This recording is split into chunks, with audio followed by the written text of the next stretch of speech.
Արդեն նաև փաստաթղթով հաստատվեց կարգալույծե Արամ Քահանան եւ այսուհետ գրելու է Ստեփան Ասատրյան Ավազանի անունը։ Այսօր Մայրաթորից պատվիրակություն է գնացել Հովանավանք գրությունը փոխանցելու։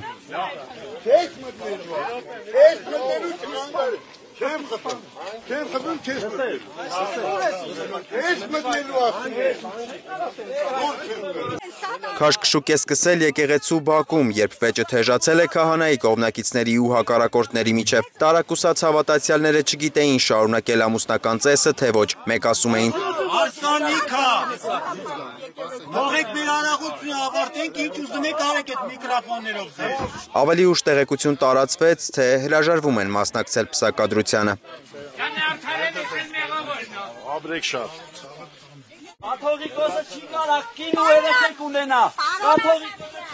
Պարոն Ասատրյան, չի տոյ արամա։ Նկարները ունեմ, ապրելու տեղը ունեմ։ Պարոն Ասատրյան, Կաթողիկոսը չի կարող ամուսնական կյանքով ապրի, դե գնացեք։ Չի ենթարկում Ստեփան Ասատրյանը կամ Արամ Քահանան իր այս դիրքորոշման մասին շատ էր ասում, հիմա գործնականում ցույց տվեց։ Դուք որպես քահանա այլևս չեք կարող, որպես քահանա չեք կարող լինել այնտեղ, որտեղ պատշաճ է քահանաներին լինելու, այսինքն խորանի վրա, ատյանում, դասերում եւ ավանդատներում։ Մնացածը ձեր գործն է։ Ով է սա ձեզ։ Ոչ մեկ չի գնում։ Ինչա նշանակում ով է ասի,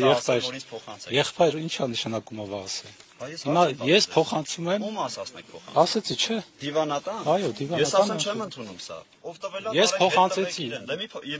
Հիմա գնացեք իմ խոսքի իրենց փոխանցեք։ Չեմ ընդունում։ Դուք հարգեք։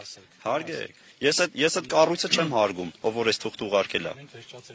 Դե որ վերջացրեցին գնացեք այստեղից։ Հիշեցնեմ Արամ Քահանան կամ Ստեփանը Կիրակի պատրաստվում է պատարակ մատուցել, որին ներկա կլինի նաև վարչապետ Փաշինյանը։ Եվ ես հարց ունեմ, էլի, օրինակ, չգիտեմ, երեխա մկրտելու համար, փոքրիկ երեխային ավետարանը տալու համար քահանան չի կարող քահանայություն անել, բայց կուսակրոնության ուխտը ընդունած եւ սիրուհիներ ունեցող